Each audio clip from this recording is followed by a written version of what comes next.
Entonces, pasamos a la ponencia de la doctora Antoinette. Como ya vieron, ella es del programa también Infancia. Ella trabaja en la UAM Iztapalapa, específicamente en la carrera de lingüística. Yo creo que una de las expertas en México acerca de la lengua de señas como lingüista. Quiero antes de empezar que es muy importante, partiendo de lo que dijo Askur, de esto de rehabilitación. ¿Y por qué esta molestia de la palabra rehabilitación? Simplemente porque nos habla de otro problema que no es el que nos enfrentamos, ¿no? Y como dice se trata de aprender dos lenguas, ¿no? Entonces voy a empezar con que, bueno, ¿qué es el lenguaje, no? Tradicionalmente el lenguaje es el sistema que permite, entre otras cosas, ¿no?, que no podemos entrar aquí ahora, escenar el pensamiento, ¿no? Y ha sido la característica que distingue al ser humano de otros seres vivos. Ya desde el siglo XVII, el padre del racionalismo, ¿no?, Descartes, dijo: los animales no lo tienen. Y el mismo Descartes también dijo: los signos que emplean los hombres que han nacido sordos y mudos son comparables a las humanas y no a los movimientos que delatan las pasiones, quiere decir a los gestos, a la mímica, ¿no?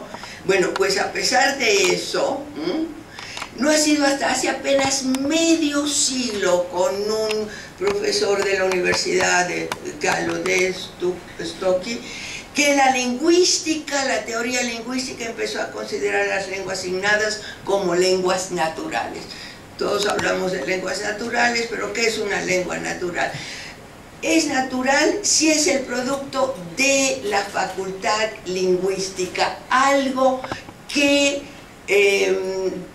tienen por herencia biológica, genética, los seres humanos, ¿no?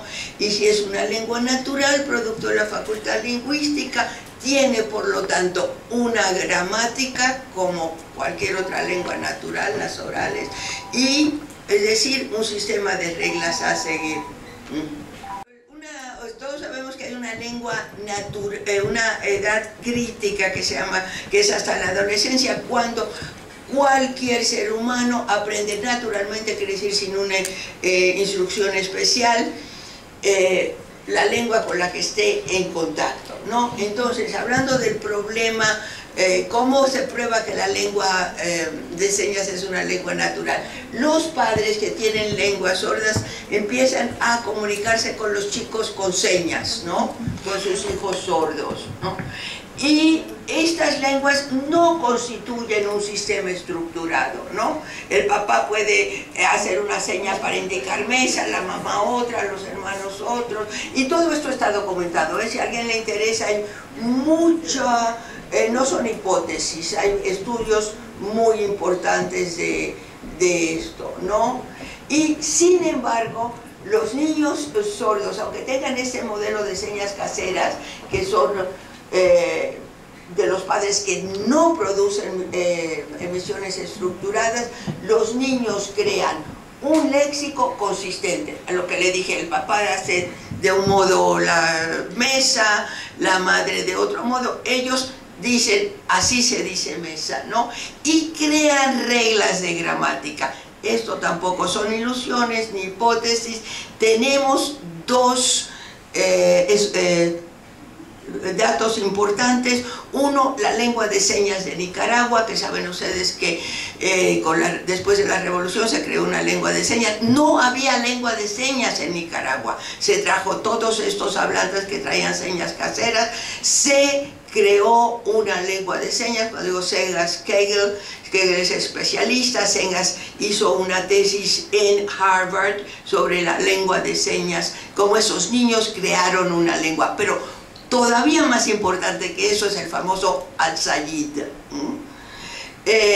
Se descubrió en Israel una prueba de beduinos árabes que por un problema de sordera recesiva, empezaron a tener sordos en este tribu de 2000 y pico de personas, y de pronto fueron tantas que en una generación ya todos estaban haciendo señas con estos niños.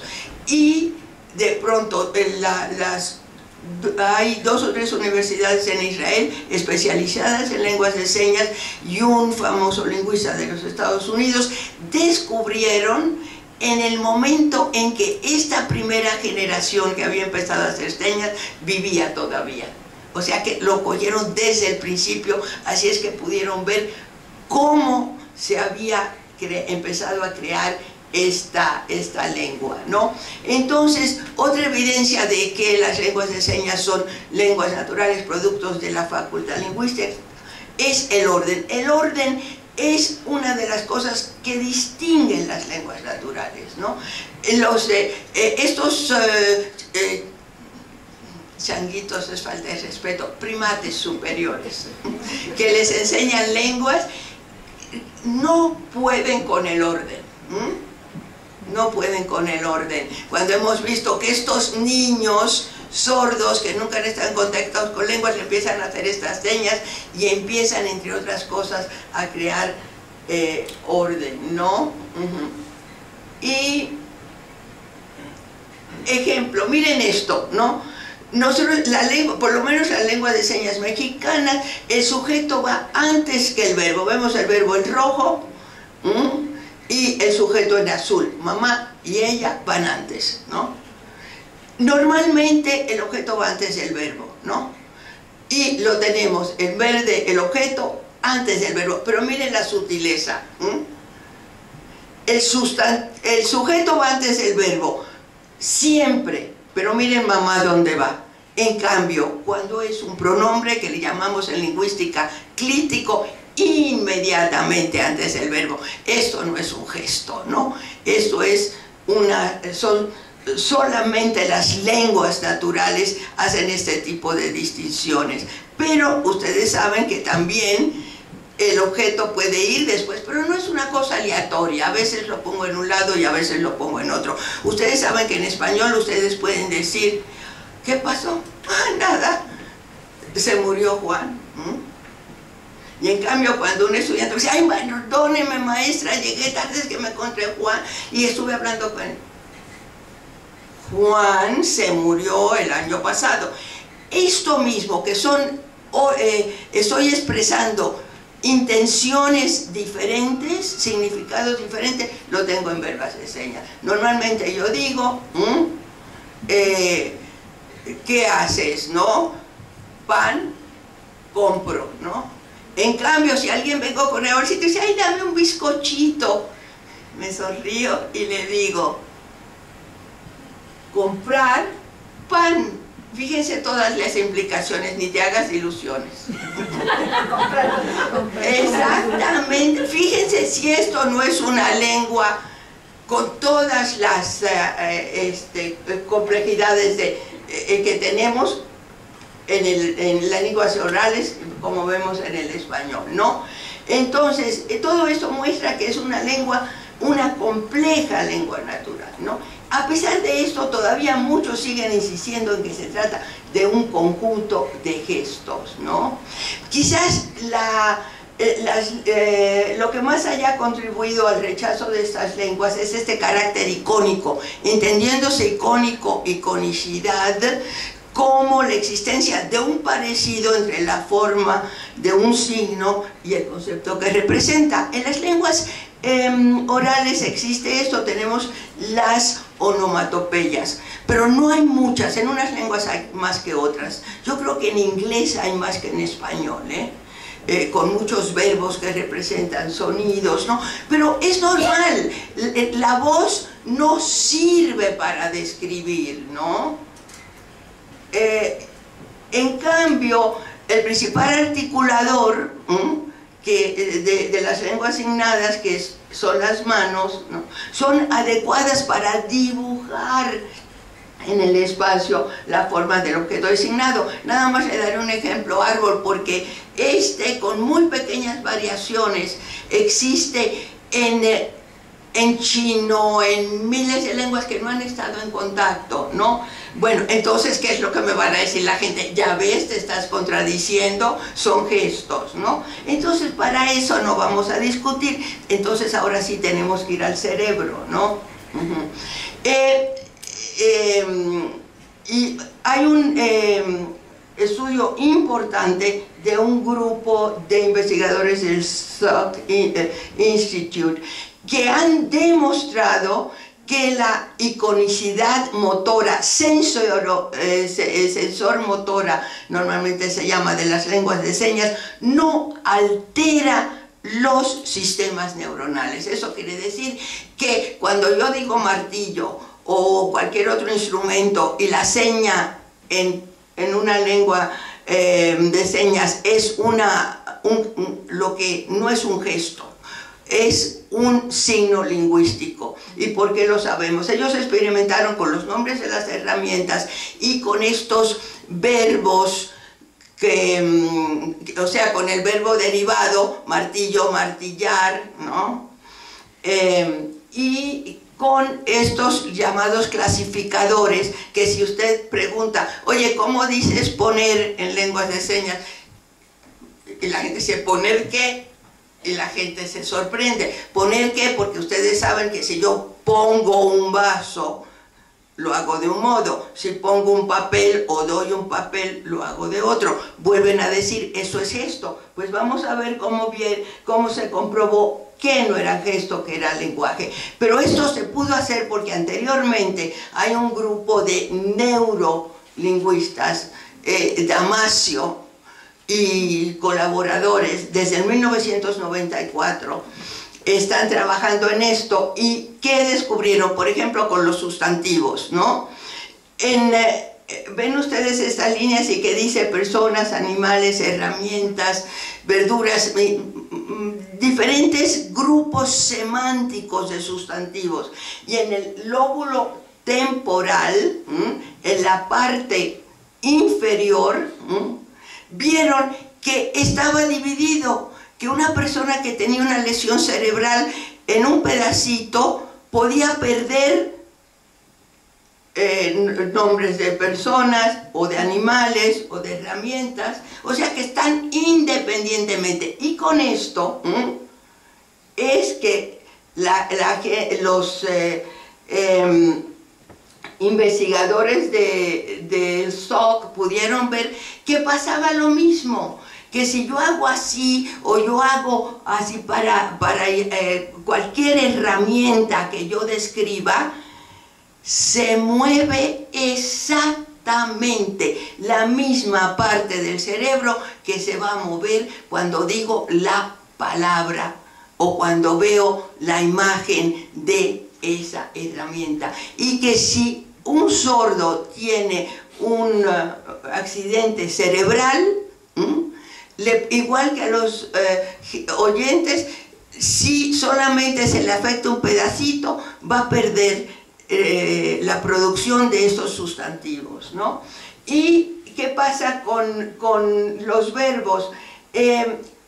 Estos numeritos son eso que se llamó área de Brodmann, que desde principios del siglo XX se dividió. Ahora está todavía más subdividido, pero esto básicamente sirve, ¿no? ¿Qué pasa ven ustedes el número 7 arriba, lo azul? Cuando nosotros imitamos algo, se nos activa esto. Los sordos cuando hablan también se les activa y dicen gestos. No, porque ¿qué pasa? Que cuando yo digo un verbo, en la parte frontal, ven ustedes el 44-45, es una parte importantísima para el lenguaje, ¿no? Y los verbos se activan, ¿no? Pero también se ha descubierto que en el lóbulo parietal, que es donde está el número 40-39, eso también se activa. Pues con todos estos verbos que parecen gestos, se activan, además del 7, se activan exactamente las mismas regiones. Entonces esto es una una lengua natural, ¿no? Entonces, si es una lengua natural y es la que, como ya se ha dicho, puede adquirir normalmente sin una enseñanza especial y en el mismo tiempo en que un oyente aprende su lengua materna, tenemos que considerar la posibilidad de que sirva esta lengua para el desarrollo cognoscitivo. ¿Por qué? Porque como ven ustedes aquí, Vygotsky, Luria, los precursores de la psicología cognoscitiva, ¿no? Se sabe que la cognición humana no puede alcanzar su desarrollo óptimo sin la temprana intervención del lenguaje, ¿no? Si no, nos quedamos en la etapa concreta de señalar, como los niños hasta los 7, 8 años que hablan de objetos concretos, ¿no? Lo abstracto, las relaciones, no las vemos, ¿no? Y solamente las podemos expresar a través de un lenguaje. Así es que un niño que no desarrolla el lenguaje o que pase muchos años aprendiendo lentamente hoy una palabra de la lengua oral y otra, pues hay un problema con su desarrollo cognoscitivo, ¿no? Entonces, las lenguas orales, puesto que ya se ha comprobado que es una lengua natural, puede servir este propósito. Naturalmente que tenemos un problema, pero es un problema que se puede resolver, porque yo siempre me refiero al español, que era la lengua de Castilla. Necesitó un Alfonso X el Sabio para que dijera: esta lengua la vamos a habilitar, la ciencia, la poesía, la literatura se va a hacer en esta nueva lengua romance. Y ahí obligó a todos, que antes se hacía en árabe, latín, hebreo, ¿no? Y se habilitó la lengua. Y entonces le decían: pero es que no hay palabra. En Roma se decía: pues invéntensela. ¿Y qué decía? Pero nosotros teníamos el latín, ¿no? Entonces se adaptaba a la palabra del latín. Entonces, con las lenguas signadas tenemos un problema con la educación, que, digo, no con las lenguas en singular. En México no se ha usado para la instrucción, entonces es una lengua que no tiene conceptos científicos, ¿no? Entonces nada más necesitamos un Alfonso X el Sabio. Pero que la tarea nos la dividimos. Por ejemplo, los intérpretes tienen un importante papel en esto, ¿no? En trabajar en conjunto, no en decir: ah, no, yo me quiero inventar que se haga mi palabra, pero tienen un papel importantísimo en las lenguas de señas, ¿no? Y hay que trabajar, como en todo, en conjunto. Entonces, la lengua de señas se puede habilitar. Pero ¿qué pasa? Es bastante, ya Askur presentó el problema de que unos dicen una cosa, otros dicen otra. No nos tenemos que hacer de problemas, ¿no? El bilingüismo es normal en todo el mundo. Y no es que nosotros que hablamos español tengamos que hablar inglés, que se ha convertido en una lengua franca. En países como Italia, España, donde hay unas lenguas más fuertes, y otras más que las hablan grupos minoritarios, nosotros como lingüistas hablamos de una ecología del lenguaje. Es necesario que las lenguas no mueran, ¿no? Pero tampoco podemos hacer una universidad en 500 lenguas. Piensen en África, que en una región como casi como el DF hay más de 300 lenguas, ¿no? Entonces, todo el mundo tiene que aprender la lengua de la educación. Los sicilianos tienen que aprender italiano, los gallegos, vascos, el español. Entonces es obligatorio que los sordos hablen español. ¿Por qué? Porque están viviendo en una comunidad y no son marcianos ni le pertenecen a otra raza. Además, antes de que descubran que son sordos, son seres humanos igual, y tenemos que vivir en esa comunidad y tenemos que compartir los problemas y las ventajas de la comunidad. Sin el español, seamos realistas, no se puede hacer, ¿no? Como en otros países no se puede hacer, en la China, que hay cantidad de lenguas, sin integrarse a la lengua que se usa en la política, la educación, etcétera, ¿no? Pero el gran problema es que no logran. Dice, ¿qué les pasa a los sordos que no pueden aprender las lenguas orales? Nosotros estamos tratando de establecer un programa con uno de los centros más importantes de la Unión Europea. Nada más necesitamos que nos den dinero. Y esto no es para fortalecer el bilingüismo, es para fortalecer las lenguas de señas, porque las lenguas de señas también se está debilitando en México, ¿no? Entonces, ¿qué me dicen los franceses? Que Francia, que lleva años tratando la educación de los sordos, solamente tienen un 80% de sordos que son analfabetas. Entonces, ¿qué se van a quedar haciendo? Pueden tener una inteligencia enorme, no tienen una lengua que los capacite para ir a la universidad, ¿no? Pero ya, si nosotros podemos saber cómo los oyentes adquieren su lengua, entonces podemos saber qué podemos hacer para que los oyentes, los sordos la adquieran. Y ya lo sabemos, insisto, no por hipótesis, sino por la tecnología moderna.